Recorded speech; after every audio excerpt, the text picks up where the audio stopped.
Hey guys, I'm glad you're here tonight. Sorry I can't be there myself. I'm on vacation with my family, but the show must go on, right? So anyway, if you're wondering why the camera's moving so much right now, just to let you know, you're hanging from a chandelier. You are my phone, and it's late, and nobody's here to help me video this.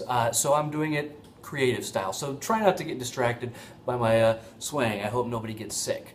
All right, so tonight we are continuing our talk on fear. Last week we did the fear of not fitting in. Without your friends, you will die alone. Oh. And tonight we're continuing with something new that many people, all people, well, I can't say all, but most people struggle with in some way or another, or have struggled with, and that's the fear of rejection. Okay? So tonight, you guys just watched The Butterfly Circus, a short film that is basically following a bunch of rejects. A reject is a person or thing dismissed as failing to meet standards or satisfy tastes, also known as a failure, or a loser, or incompetent. Right, so there's a pregnant prostitute, there's an angry drunk, there's a homeless guy that's got nothing to do but play an accordion type thing, and then there's also a man with no arms and no legs. All of them have experienced rejection in some form or fashion in their life.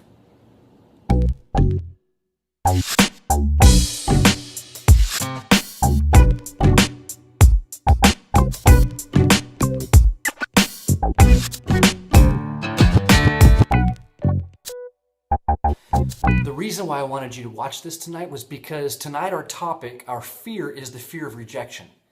Now, most people fear rejection in some way or another. They've experienced it. They don't like the idea of people not accepting who they are. Now, this fear is especially powerful for people your age, right? For instance, take you try out for a basketball team and you don't get accepted. Boop, rejected. You try out for a special band or honor choir or something and you don't get accepted. You get rejected. Boop, that hurts. You ask somebody out or you're interested in somebody, but they're not interested in you. Ooh, boop, rejection. That hurts. I mean, we could go on and on. We could talk about just wanting to hang out with friends and they're all too busy for you. And even though that might not seem bad, it hurts. Or even, maybe less bad when you send somebody a text message and then they don't respond. And you're like, ow, aren't you listening to me?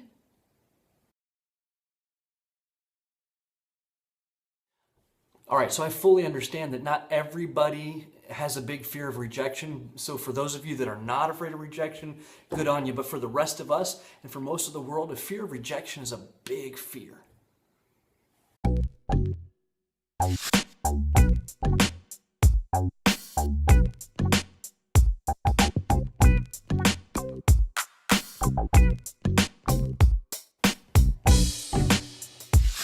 In the movie, when we first meet Will, the armless and legless man, he's described as a perversion of nature, a man, if you can even call him that, who God himself has turned his back on.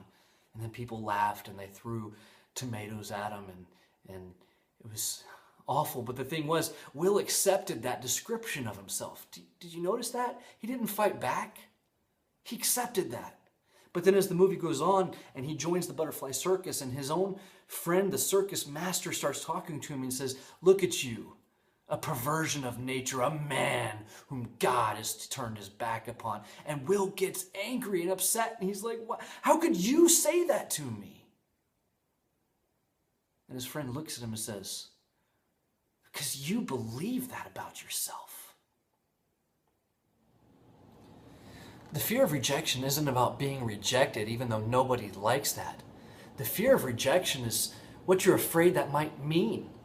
It might mean that you're worthless. The dictionary describes worthless as having no good qualities or deserving contempt, and nobody wants that.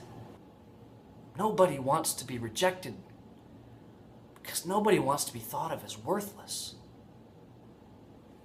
All right, so we're going to break into some small groups. Mr. Mr. Sheila. Miss Sheila and Mr. Brad are going to kind of direct you in that and give you questions to talk about, and then we'll come back just for some closing thoughts. All right? So go ahead and pause me. Pause.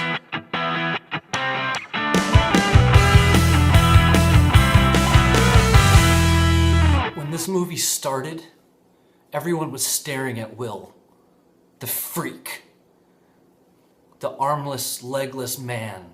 And they laughed at him and they pitied him. They even threw stuff at him. When the movie ended, everyone was staring at Will. But not because he was a freak. You remember when he was on top of that platform and then he jumped into the water, the tank below? They admired him. They looked at what he has, what he was born with, what he had to work with, and what he overcame to do something amazing. They admired him. It gave them strength.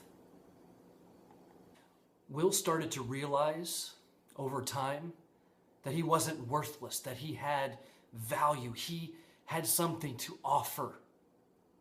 He learned that by being around the circus master, his friend. But he also learned that by being around others, other people that valued him, that wanted to be around him, that didn't see the difficulties or whatever problems he'd had in the past. They saw him.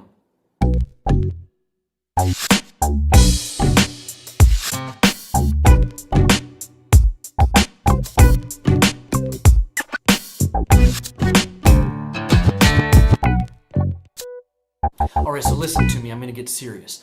I know some of you are dealing with feelings of worthlessness. You are so scared of being rejected.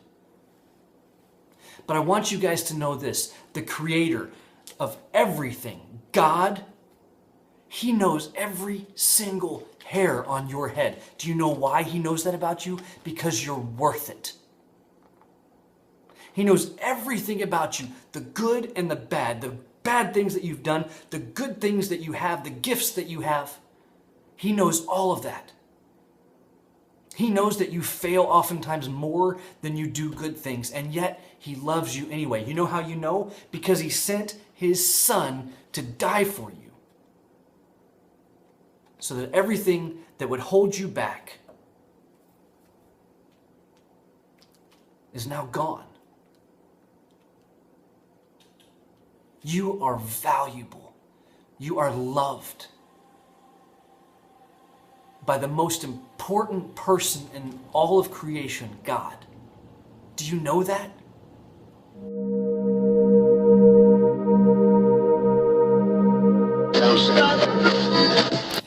So the Bible tells a story about a prostitute and Jesus. It's a good one. So it starts out with dinner, and there are candles, and there are people's feet exposed everywhere. It's a great... No, I'm kidding. I mean, I'm not kidding. So Jesus at this dinner party, and he's eating, and he's at the table, and this woman walks in, and all these people look up, and they see her, and they immediately know who she is and what she's done. She's somebody with a terrible reputation. She is seen as a sinful woman, which means that typically it's sexual sin, either prostitute or something else along the lines of sexual sin, and nobody likes her. Nobody thinks she's worth anything. She is worthless to that room, except to one person. And she walks in and she goes to Jesus and she just starts weeping, and the tears, just these ugly crying tears, come out, and they're dripping on Jesus' feet, and she takes her hair and wipes his feet of the mud and the tears. And Jesus looks down and he smacks her, right? No. Well, I mean, he smacks her with love, right? He looks down and knowing what everybody else in the whole room is thinking about her, he says, "Dear woman, you're valuable to me. I forgive you. The things in your past, they're in the past now. Let's leave them there. Let's move forward. But you are beautiful to me." Not talking about the face necessarily, talking about the inside. She's worth something to him. And that's different because in everybody else's eyes in that room, she was worthless. But to Jesus, she was worth so much. God is like our circus master. and he sees you and he thinks you're incredibly valuable. And the rest of us, the people sitting to your right and to your left, your church family, your friends, we're like the rest of the butterfly circus. We all have messed up. We've all got our own histories. But when we look at you, we see that you're valuable, even if you don't see it. You are important and you are loved. And the most important person in all of creation, God himself, thinks that you're pretty great. Don't forget that. No matter how difficult your cocoon time is, trying to get out, trying to get through your problems, trying to overcome, you will break free and everybody will get to see the beauty.